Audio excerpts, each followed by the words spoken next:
ngalan ng Ama, ng Anak, at ng Espiritu Santo. Amen. Sumainyo ang Panginoon. At sumayo rin. Mga kapatid, panibagong araw, panibagong buwan, panibagong pagpapala galing sa Diyos. Magpasalamat tayo sa mga tatanggapin nating grasya galing sa Panginoon. Huwag tayong mag-alala dahil gagabayan niya tayo, palalakasin niya tayo, tutulungan niya tayo sa anumang problema o suliranin natin sa ating buhay. Ngayong araw, pinagdiriwang natin ng kapistahan ni San Justino, isang martir. Napakaganda ng turo niya that war is from the devil. Ang may gawa daw ng hidwaan, ng away, ay ang demonyo. Kaya naman, mga kapatid, kilalanin natin ang mga pagkakamali natin na kung saan hindi tayo nakipagkasundo, mga pagkakataon na kung saan hindi tayo nagmahal, sa mga pagkakataong nakinig tayo sa masama, sinira natin ang iba, pati na rin ang ating sarili. Hilingin natin muli ang awat pagpapatawad ng Diyos para tayo ay makitang minsan pa karapat-dapat makatanggap sa mga banal na misteryo. Inaamin ko Sa makapangyarihang Diyos at sa inyo mga kapatid, na lubha akong nagkasala sa isip, sa salita at sa gawa, at sa aking pagkukulang. Kaya isinasamo ko sa mahal na Birheng Maria, sa lahat ng mga anghel at mga banal, at sa inyo mga kapatid, na ako'y ipanalangin sa Panginoong ating Diyos. kaawaan tayo na makapangyarihang Diyos, patawarin tayo sa ating mga kasalanan, patnubayan tayo sa buhay na walang hanggan. Amen. Panginoon, kaawaan mo kami. Panginoon, kaawaan mo kami. Kristo, kaawaan mo kami. Kristo, kaawaan mo kami. Panginoon, kaawaan mo kami. Panginoon, kaawaan mo kami. Manalangin tayo.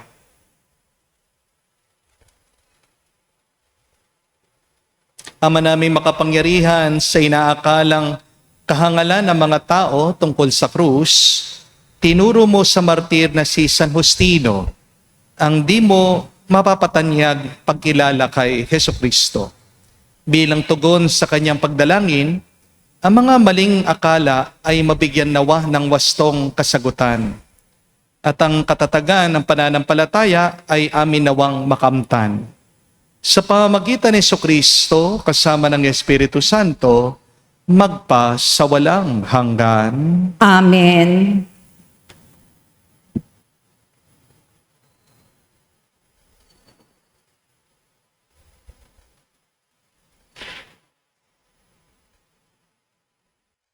Pagbasa mula sa ikalawang sulat ni Apostol San Pedro. Mga pinakamamahal, mapuspos nawa kayo ng pagpapala at kapayapaan ng Diyos. Dahil sa inyong pagkakilala sa Kanya at sa ating Panginoong Jesus. Tinanggap natin sa pamamagitan ng Kanyang kapangyarihan ang lahat ng bagay na magtuturo sa atin upang mamuhay ng tapat sa Diyos.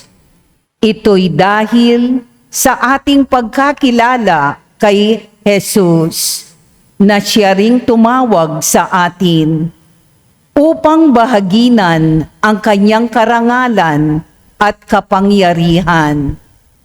Sa pamamagitan nito, nangako siya ng mga bagay na mahalaga upang makaiwas kayo sa mapanirang simbuyo ng kahalayang umiiral sa mundong ito at makahati sa Kanyang kalikasan bilang Diyos.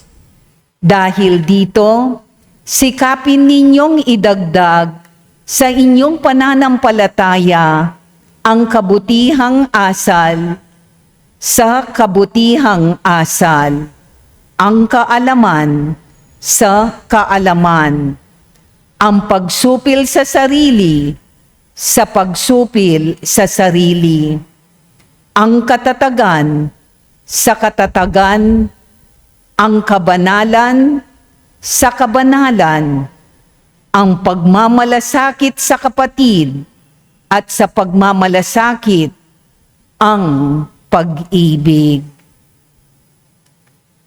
Ang salita ng Diyos. Salamat sa Diyos.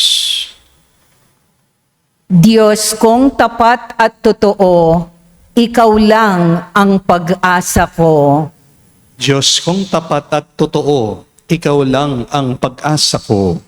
Siyang naghahangad ng pagkupkop ng kataas-taasan at nanatili sa kalinga niyong makapangyarihan at makapagsasabi sa kanyang Panginoon, muugkat tahanan, ikaw ang aking Diyos, ang Diyos na tangi kong pinagtiwalaan. Diyos kong tapat at totoo, ikaw lang ang pag-asa ko. Ang sabi ng Diyos, aking ililigtas ang tapat sa akin, at iingatan ko ang sino mang taong ako'y kikinlanlin. Pag sila'y tumawag, laging handa ako na sila'y pakinggan. Aking sasamahan, at kung may hilahil, ay sasaklolohan. Diyos kong tapat at totoo, ikaw lang ang pag-asa ko. Aking ililigtas, at ang bawat isa ay pararangalan. Sila'y bibigyan ko't gagantimpalaan ng mahabang buhay, at nakatitiyak na ang tatamuhin nila'y kaligtasan. Diyos kong tapat at totoo, ikaw lang ang pag-asa ko.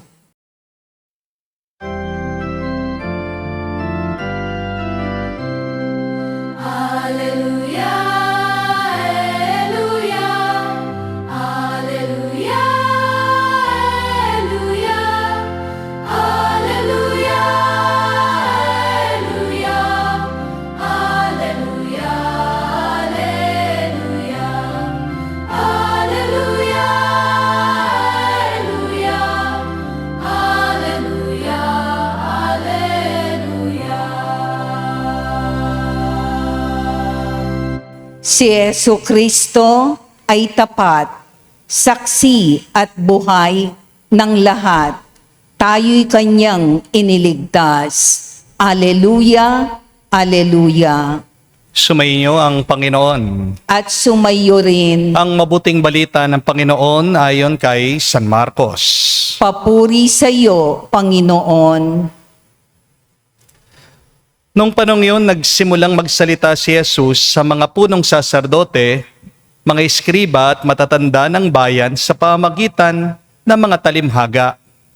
Sinabi niya may isang taong nagtanim ng ubas sa kanyang bukid at binakuran niya ito. Pumukay siya ng pisaan ng ubas at nagtayo ng isang mataas na bantayan. Pagkatapos, iniwan niya ang ubasan sa mga kasama. At siya'y nagtungo sa ibang lupain. Nang dumating ang panahon ng pitasan, pinapunta niya ang isa niyang utusan upang kunin sa mga kasamahan ang kanyang parte. Ngunit sinunggaban ng mga kasamahan ang utusan, binugbog at pinauwing walang dala. Ang may-ari nagpapunta uli ng ibang utusan, ngunit kanilang pinukpok ito sa ulo at dinusta. Gayon din ang ginawa nila sa marami pang iba. May binugbog, may pinatay. Isa na lang ang natira na maaaring papuntahin sa kanila. Ang kanyang minamahal na anak. Ito ang kahuli-hulihang pinapunta niya. Igagalang nila ang aking anak, wika niya sa sarili. Ngunit ang mga kasamay nag-usap-usap. Ito ang tagapagmana. Halika kayo, patayin natin. At nang mapasa atin, ang kanyang mamanahin. Kanilang sinunggaban siya, pinatay, tinapon sa labas ng ubasan. Ano ngayon ang gagawin ng may-ari ng ubasan? Paroroon siya at papatayin ang mga kasamang yun. At ang ubasan ay ibibigay sa iba. Hindi pa ba ninyo nabasa ang nakasaad sa kasulatan? Ang batong tinakwil ng mga tagapagtayo ng bahay, ang siyang naging batong panulukan. Ginawa ito ng Panginoon at ito'y kahanga-hanga. Tinangka ng mga pinuno ng mga Hudyo na dakpin si Jesus sapagkat nahalata nilang sila ang pinatatamaan nila, sapagkat nahalata nila sila ang pinatatamaan sa talimhagang yon. Ngunit takot naman sila sa mga tao, kaya't hindi nila siya inano at sila'y umalis. Mga kapatid, ang mabuting balita ng ating Panginoon. Pinupuri ka namin, Panginoong Hesu Kristo. Magandang araw po muli sa inyong lahat. Marami po siguro sa inyo ang sasang-ayon sa akin kung sasabihin ko, wala naman talagang tao ang nagigising araw-araw para sirain niya ang buhay niya. Di po ba? Walang nagsasabi na kagising niya ngayong araw, guguluhin ko ang pamilya ko, sasaktan ko ang aking katawan, at magkakalat ako sa aking trabaho. Kung man may taong ganyan, baka may problema siya sa kanyang pag-iisip, di po ba? Pero ang katotohanan, maraming mga tao ang magulo ang buhay nila ngayon, hindi dahil nakagawa sila ng isang malaking pagkakamali, kundi dahil nakagawa sila ng libu-libong maliliit na maling desisyon. Aminin po natin, marami sa atin may ganitong dialogue minsan sa buhay. Isang beses lang naman okay lang naman ito. Hindi naman malalaman ng iba. Konti lang naman. Paminsan-minsan lang naman. Hindi naman makakasakit sa akin ito. Wala naman akong piniperwisyo. Mamaya ko na aayusin. At dahil paulit-ulit, unti-unti kinukonsinti natin ang mga bagay na sumisira sa atin. Hindi natin namamalayan, unti-unti na pala nasisira ang ating relasyon, ang ating katawan, ang ating kapayapaan, ang ating karakter o reputasyon, at ang ating kaluluwa. Tandaan niyo po ito, your life is shaped not only by your big decisions, but your small daily choices. Kamukha po sa isang barko, hindi naman po agad lulubog yan dahil mayroong malaking alon o malaking bagyo. Minsan, kaya lumulubog ang barko kasi unti-unti itong pinapasukan ng tubig dahil may maliit na tagas. At ganun din po sa buhay, di po ba? Hindi naman agad nasisira yung marriage mo Nagsisimula ito sa pagsasabing, busy ako, wala akong time. Ka-text lang naman ito. Hanggang sa isang araw, magkatabi kayo ng iyong asawa, malayo na pala ang puso mo sa kanya. Di po ba? Hindi rin naman agad-agad nasisira ang iyong kalusugan. Nagsisimula ito sa pagsasabing, mamaya na ako matutulog. Okay lang naman yung panunood ko ng video sa TikTok, sa YouTube. Paminsan-minsan lang naman ako napupuyat. Isang soft drinks lang naman. Wala talaga akong oras mag-exercise Wala naman talaga akong nararamdamang masama. Hanggang isang araw, hindi mo na magalaw ang iyong katawan. Na-stroke ka na pala. Nasira na ang bato mo. At nalaman mo, may cancer ka na pala. Hindi naman agad nababaon sa utang ang isang tao. Nag-umpisa yan sa pakonti-konti, pataya-taya sa online. 20 pesos lang naman, 50 pesos lang naman, mababawi ko pa yan. Nag-uumpisa din yan sa pagbibili palagi online, sa Lazada, sa Shopee, sa Temu, na mga gamit na wala namang kakwenta-kwenta. Kaya minsan nawawalan ka ng pera kasi araw-araw ka na lang nagkakape, nag-i-Starbucks. Hanggang nabibigla ka, mas marami ka pang binabayaran kesa sa iyong sinasahod. Hindi naman tayo agad lumalayo sa Diyos eh.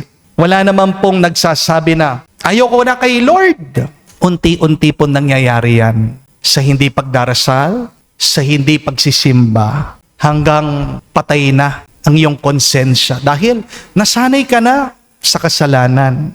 At ito po ang pinapaalala ng Ebanghelyo sa atin. Sa talimhaga, binigay po ng may-ari yung ubasan sa mga katiwala niya. Pinagkatiwalaan sila. Binigyan sila ng oportunidad. Binigyan sila ng responsibilidad. Pero anong nangyari? Unti-unti silang naging gahaman. Unti-unti na tumigas ang kanilang mga puso. Hindi naman po siguro sila agad masama, di po ba? Nagsimula siguro sa maliit. Konting selfishness, konting pride, konting pag-aabuso, konting inggit, konting kasakiman. Hanggang sa dumating ang punto, pati yung mga ibang katiwala at alipin, sinaktan nila. At bandang huli, pati po yung anak ng may-ari, pinatay nila. Mga kapatid, ganito po ang kasalanan. Hindi naman ito laging nagsisimula sa malaking pagbagsak. Nagsisimula ang kasalanan sa maliliit na compromise. Napaulit-ulit nating pinapayagan at habang inuulit-ulit natin, unti-unting tumitigas ang ating mga puso. Hanggang sa hindi na tayo marunong mahiya, hindi na rin tayo marunong mag-sorry, hindi na tayo natatakot na magkasala. Kaya tandaan po natin ito, small compromises creates big destruction. At alam niyo po kung ano pang nakakalungkot, minsan akala natin, kaya nating kontrolin ang ating mga kasalanan, pero kalaunan, ang kasalanan na ang nagkokontrol sa atin. Amen? Ang dami po na na-addict sa alak, sa sugal, sa pornografiya. Sinasabi, kaya ko naman tigilan kung gugustuhin ko. Pero habang araw-araw mong pinipili yung mali, ito na ang iyong nagiging ugali. Kaya meron pong katotohanan yung kasabihan. Watch your thoughts, they become your words. Watch your words, they become your action. Watch your actions, they become your habits. Watch your habits, they become your character. Watch your character, it becomes your destiny. Kaya, ang ganda rin po nung habilin, sinulat ni Haring Solomon sa Biblia, ang payo niya, catch all the foxes, those little foxes, before they ruin the vineyard of love. Ibig po sabihin, kapag hindi natin inaalis yung mga maliliit na kasalanang nakakasira sa atin, yan po ang magwawasak sa ating puso. Yan ang magdudumi sa ating mga kaluluwa. Kaya ngayong araw, inaanyayahan po tayo ng ating Panginoong Hesukristo. Suriin natin yung mga maliliit na bagay na ginagawa natin sa ating buhay. Baka meron kang maliit na galit na matagal mo nang kinikim-kim. Baka meron ka ding maliit na bisyo na palagi mo sinasabi, konti lang, paminsan-minsan lang naman. Baka meron kang maliit na kasinungalingan, maliit na pagtataksil, maliit na pride na unti-unting sumisira sa relasyon mo. Remember this, my dear friends. The little things you ignore today become the big things that you cry about tomorrow. Also understand that happiness is not winning the lottery. Happiness is not also betting on the right horse. Ang tuwa, tagumpay at kabanalan ay bunga talaga ng maraming mabuting desisyon natin. Pero wala naman talagang perpekto sa atin sa pagpili, hindi po ba? But allow me to remind you, do not wait to make the right decision, but make your decision right. Kung man magkamali ka, sa susunod, pumili ka ng mas tama Kung nagkamali ka, makakapili ka pa naman sa susunod ng mas mabuti, yung magpapabanal sa iyo at sa iba. At meron pang isang magandang balita. Ang Diyos, hindi lang po siya marunong magpatawad. Ang Diyos, hindi lang naman nagpaparusa. Marunong din siyang maghintay. Marunong siyang magpatawad. Marunong siyang magbigay sa iyo ng isa pang pagkakataon. Kung nga sa ating ebanghelyo, narinig nyo, ilang beses nagpadala siya ng mga alipin, mga katiwala. Those are the many chances, the many opportunities that God gave the stewards. Kapatid, habang may panahon pa, bumalik tayo sa Kanya. Ayusin natin ang mga maliliit na bagay bago masira ang mga malalaking pagpapala na pinagkakalob ng Diyos sa atin. Dahil minsan, ang buhay, hindi naman talaga nasisira sa mga malalaking desisyon. Minsan ang buhay nasisira sa mga maliliit na bagay na paulit-ulit nating pinapabayaan. Amen? Manalangin po tayo sa banal na misang ito. Naway, palagi tayong gabayan ng Diyos na lagi nating piliin yung mga maliliit na tama para ang ating buhay ay maging mas payapa, maging mas masaya, maging mas buo at banal ngayon at magpakailanman. Amen. Tumayo po tayo. May pagdinilay sa hamon ng Panginoon sa Ebanghelyo tungkol sa tungkuling mamunga.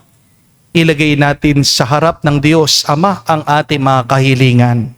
At ating sabihin, Panginoon, dinggin mo kami. Panginoon, dinggin mo kami.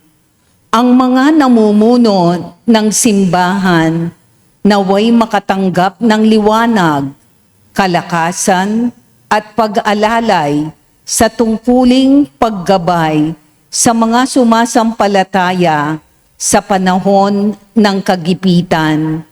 Manalangin tayo sa Panginoon. Panginoon, dinggin mo kami. Ang ating mga pamilya naway bigyang pansin ang diwa ng panalangin upang mapuno ang ating mga isip ng kapayapaan at kasiyahan na nagmumula sa Diyos. Manalangin tayo sa Panginoon. Panginoon, dinggin mo kami. Tayo naway mamunga ng pag-ibig, pagpapatawad, katarungan at kapayapaan sa ating buhay. Manalangin tayo sa Panginoon. Panginoon, dinggin mo kami. Sa katahimikan po ng ating puso, magitin natin, sabihin natin sa Diyos ang ating mga personal na pangangailangan. Ama, ang iyong anak ay ang batong tinanggihan. Tinatanggap namin siya ng buong puso at may pananalig naming tinataas sa iyo ang aming mga kahilingan. Hinihiling namin ito sa pamagitan ni Kristo, aming Panginoon. Amen.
Dalangin kayo mga kapatid, para ang ating mga paghahain ay kalugdan ng Diyos amang makapangyarihan. Tanggapin nawa ng Panginoon itong paghahain sa iyong mga kamay at sa kapurihan niya at karangalan at sa ating kapakinabangan at sa buong sambayanan niyang banal.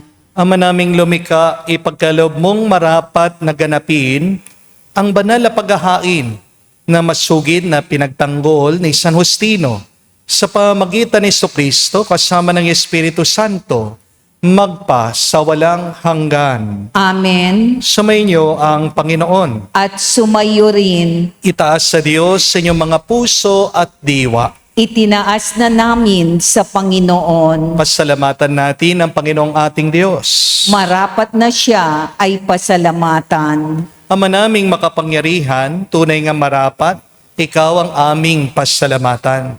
Ngayon aming kagalakan na si San Justino ay parangalan. Siya'y kapanalig naming may paninindigan na ikaw ay ipahayag kahit siya'y mamatay, sapagkat minarapat mong kanyang matularan ang iyong anak na naghain ng sariling buhay. Tulad ng naganap sa iyong anak, ang dugo ng mga martir ay dumanak. Hindi dahil sa katatagang likas, kundi dahil sa iyong bigay na lakas. Kaya kaisa na mga anghel nagsisiawit ng papuri sa iyo. Nang walang humpay sa kalangitan, kami nagbubunyi sa iyong kadakilaan.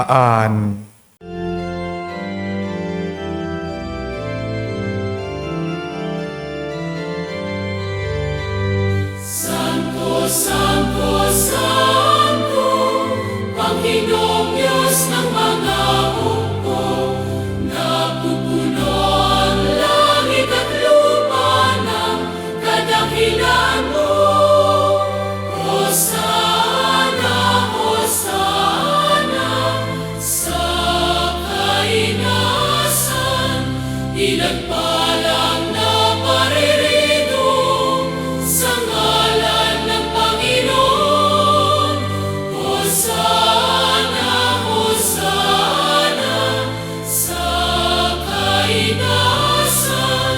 Hosana, Hosana, sa kainasan. Ama naming banal, ikaw ang bukal ng tanang kabanalan. Kaya't sa pamagitan ng iyong Espiritu, gawin mong banal ang mga kaloob na ito, upang para sa amin, maging katawan at tugo ng aming Panginoong Heso Kristo.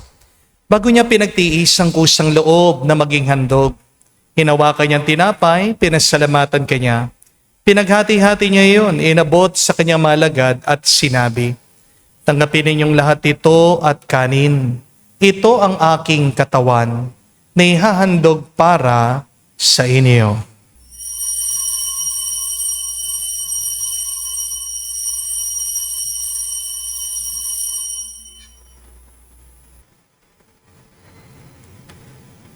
Gayon din naman, nung matapos ang hapunan, hinawakan niyang kalis, muli kanyang pinasalamatan. Nabot niyang kalis sa kanyang malagad at sinabi, "Tanggapin ninyong lahat ito at inumin. Ito ang kalis ng aking dugo, ng bago at walang hanggan tipan. Ang aking dugo na ibubuhos para sa inyo at para sa lahat. Siya'y pagpapatawad ng mga kasalanan. Gawin ninyo ito sa pag-alaala sa akin."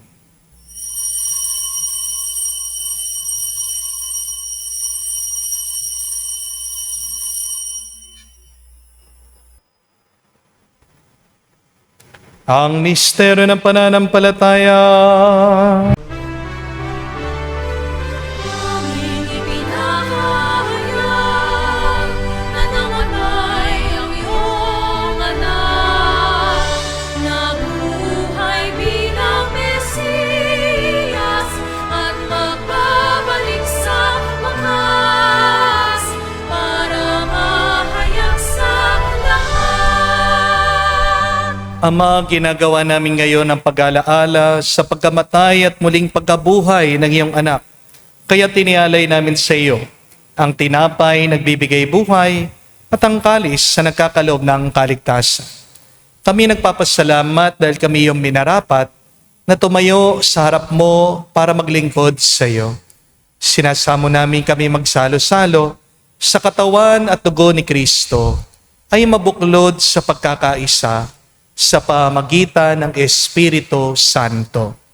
Amalingapin mong iyong simbahan laganap sa buong daigdig. Puspusin mo kami sa pag-ibig. Kaisa ni Leon ang aming Santo Papa, si Florentino ang aming Arsobispo, at ng Tanang Kaparian. Alalahanin mo rin ang aming mga kapatid na nahimlay, may pag-asang sila'y muling mabubuhay. Ngayon din naman lahat ng mga pumanaw, kawan mo't sila't patuloyin sa iyong kaliwanagan. Kawan mo't pagindapatin kaming lahat, makasalo sa iyong buhay na walang wakas. Kaisa na mahal na Birhen Maria, Ina ng Diyos. Kaisa ni San Jose, ang kanyang malwalhating esposo. Kaisa ng mga apostol, lahat ng mga banal na namuhay dito sa daigdig na kalugod-lugod sa iyo. May pagdiwang nawa namin ang pagpupuri sa ikararangal mo sa pamamagitan ng iyong anak, aming Panginoong Jesucristo. Sa pamamagitan ni Kristo, kasama niya at sa Kanya, ang lahat ng parangal at papuri ay sa iyo, Diyos Ama, makapangyarihan, kasama ng Espiritu Santo, magpasawalang hanggan. Amen. Amen. Amen. Amen. Amen. Amen. Sa nakagaling na utos sa turo ni Jesus sa Panginoon natin at Diyos, ipahayag natin ang lakas, loob.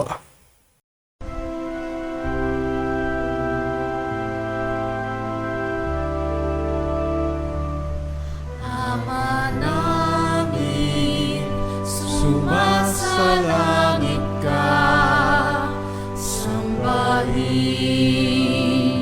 ang ngalan mo, mapasa amin ang kaharian mo, sundin ang loob mo dito sa lupa, para nang sa langit. Bigyan mo kami ngayon ng aming kakanin sa araw-araw, at patawarin mo kami sa aming mga sala, para nang magpapatawad namin sa nagkakasala sa amin. At huwag mo kaming ipahintulot sa tukso, at iadya mo kami sa lahat ng masama. Hiniling namin kami adya sa lahat na masama, pagkalooban ng kapayapaan araw-araw, iligtas sa kasalanan, ilayo sa lahat ng kapahamakan, samantalang aming pinanabikan ang dakilang araw ng pagpapahayag ng tagapagligtas naming si Jesucristo. Sapagkat iyo ang kaharian at ang kapangyarihan at ang kapurihan magpakailanman. Amen. Panginoong Jesucristo, sinabi mo sa mga apostol, kapayapaan ang iniwan ko sa inyo, ang aking kapayapaan binibigay ko sa inyo. Tunghayan mo ang aming pananampalataya at huwag ang aming pagkakasala. Pagkalooban mo kami ng kapayapaan at pagkakaisa ayon sa iyong kalooban, kasama ng Espiritu Santo, magpa sa walang hanggan. Amen. Kapayapaan ng Panginoon ay laging sumainyo. At sumayo rin. Magbigayan po tayo ng kapayapaan sa bawat isa. Piso niyo po kapayapaan po sa bawat isa sa inyo.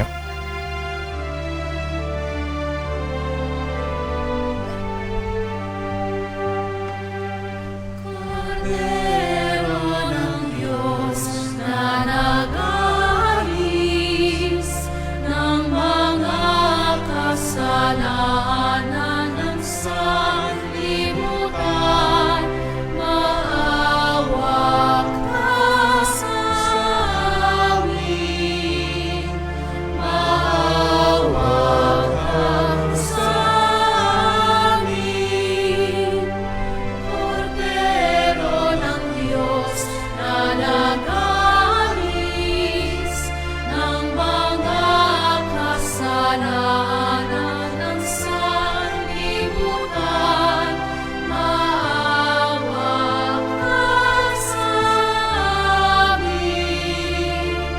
Maawa ka sa amin.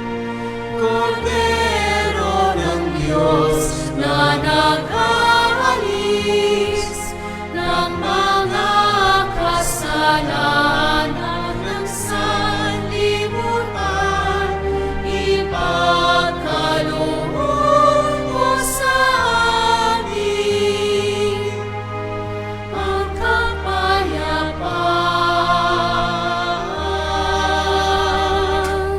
Mga kapatid, naririto ang ating Panginoong Jesucristo, Kordero ng Diyos, siyang nag-aalis sa mga kasalanan ng sanlibutan. Mapalad tayong lumalapit sa piging ng Kordero. Panginoon, hindi ako karapat-dapat na magpatuloy sa iyo, ngunit sa isang salita mo lamang ay gagaling na ako.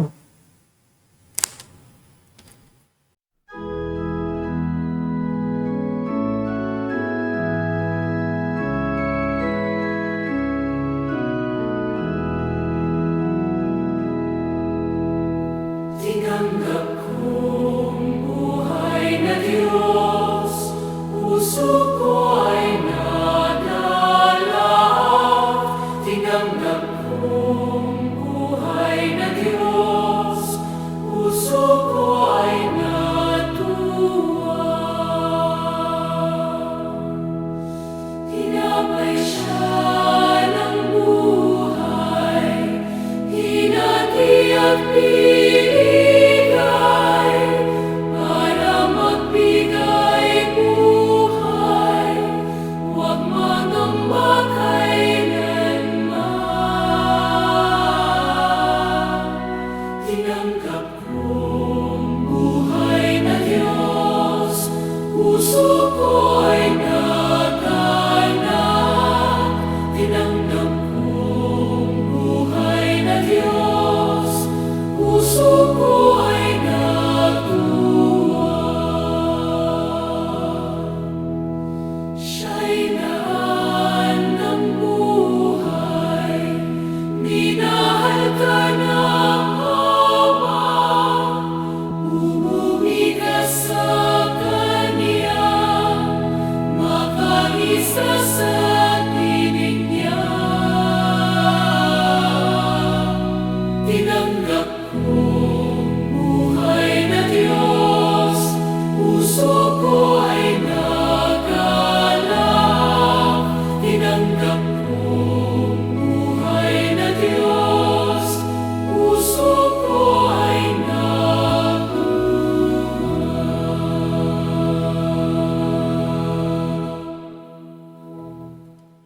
Manalangin tayo.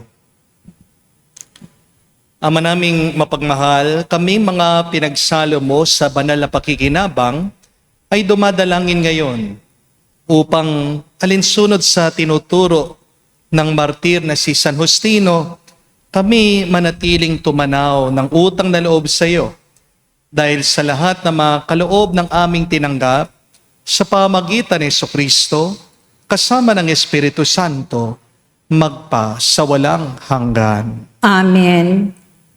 Mga kapatid, tandaan niyo po, walang tao na pinanganak na masama. Nung ginawa tayo ng Diyos, tayo'y mabuti. Pero bakit tayo'y masama? Napasama lang tayo. ang kasamaan ay nag-uumpisa sa mga maliliit na libu-libong desisyon. Ito ay naiipon.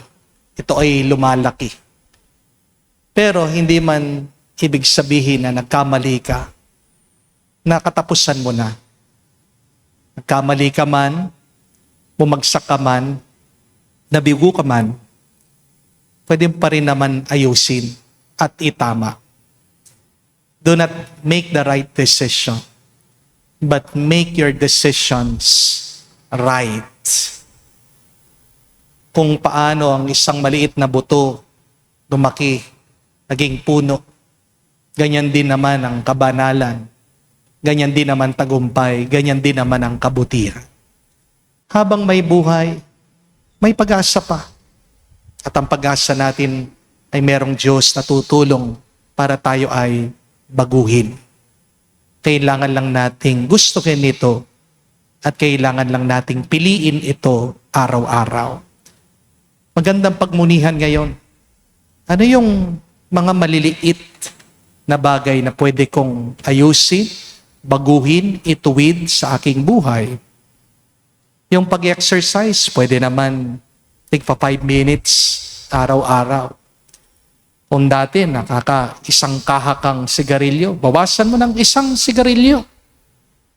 Kung dati, araw-araw, gabi-gabi, umiinom ka. Pag Sunday, wag ka munang uminom. Ano yung isang maliit na bagay na pwede mong bitawan, iwasan, palitan? Diyan ang umpisa ng pagbabago ng iyong buhay. Para magtagumpay ka, huwag mong kakalimutang magpatulong palagi sa Diyos. Sumainyo ang Panginoon. At sumayo rin. At kayo basbasan ng Diyos, makapangyarihan sa lahat, sa ngalan ng Ama, ng Anak, ng Espiritu Santo. Amen. Ang ating misa ay natapos na. Humayo kayo sa kapayapaan ni Kristo. Salamat sa Diyos.